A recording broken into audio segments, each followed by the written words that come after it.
if you're living with pain and you've experienced fear or anxiety, you're normal. You're human. You're just responding exactly the way most people would respond.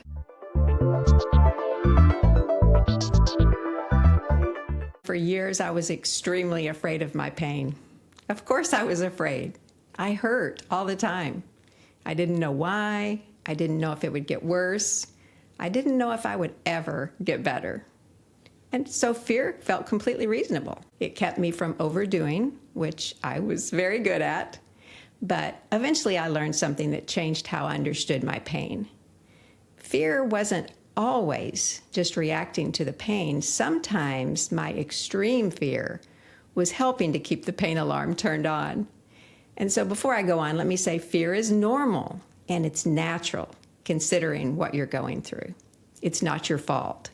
So stay with me through this video because understanding fear will help you understand why pain sometimes becomes so persistent. So let's start with something important. Fear is not weakness and it's not failure. Fear is a normal human response to something that feels threatening.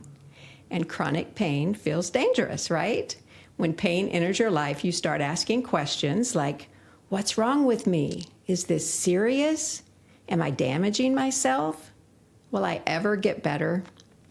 And so those questions naturally create uncertainty.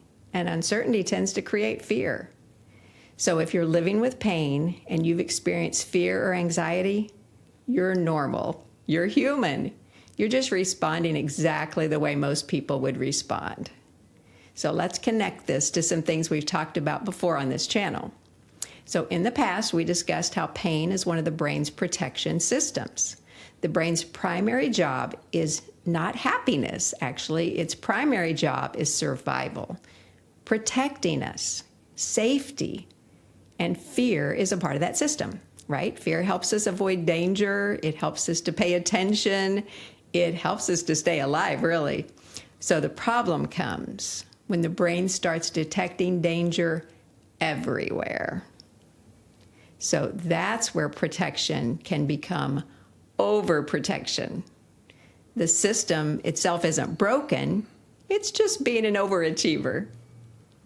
So let's imagine something simple. You bend over and you feel some pain.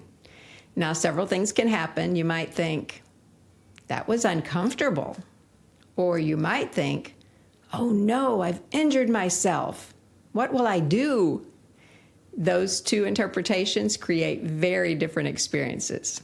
So in the first example, you say to yourself, you know, that hurt a bit, but I'm okay. I know what to do to help myself. I'll be all right. The other option is to say, oh no, I've damaged myself permanently. I'll never get better. So think about our awareness wheel that we talked about in another episode.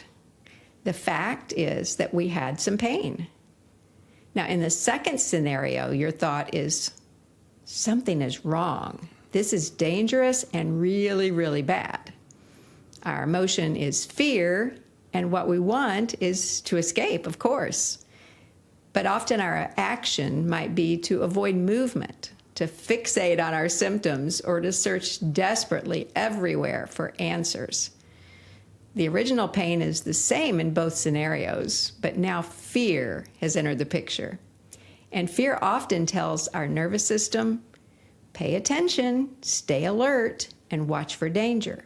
And the more danger that our brain perceives, the more likely it is to maintain some negative protective responses, like pain. So looking back, fear was everywhere in my pain journey. I worried about how bad it would get, what my future would look like, whether I'd ever be able to do the things I loved again. And you know what? Much of my day became organized around trying to do everything I could to avoid pain at all costs. I was trying to prevent pain, monitor pain, control pain. But the irony was that pain became the center of my attention. And the more attention that I gave it, the bigger it seemed to get, which connects directly to the flashlight principle we've talked about. Fear and attention work together. Fear says, watch out, and attention says, okay. And suddenly pain becomes the only thing that we can see.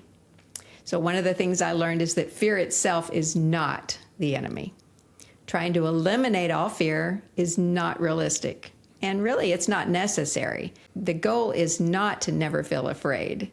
The goal is to learn how to respond when fear shows up. Because fear is a response to perceived danger. And it's not necessarily a command. It's not telling that you have to do something. A feeling can be acknowledged without being the boss, right? So I can feel fear, notice fear, and respect fear without automatically obeying fear. So in the midst of this fear talk, I do want to take a moment to talk about hope. You know, there were times when I couldn't believe that things could improve. I mean, it had been 21 years. I simply could not see that that would happen. Pain was too loud, and my fear was too loud, and my future really felt very uncertain. And during those seasons, I had to borrow hope often. Definitely, I got some from my physical therapist, Dr. Bradway, certainly from some friends. Often someone else believed that I could improve before I could possibly believe it. But that's okay. You don't always have to generate hope. You can usually borrow it. And sometimes that's enough to help you take the next step. I used to think courage meant not being afraid. Now I see it differently. Courage is moving forward even while fear is present. It's taking a walk or even a few steps while fear says, stay put. Courage is trying something new while fear says, don't bother. Courage is even taking a profound baby step while fear says, it won't matter. And over time, those small acts of courage, it teaches the nervous system something very powerful. It teaches us safety. It teaches there's possibility. And it teaches confidence in the process.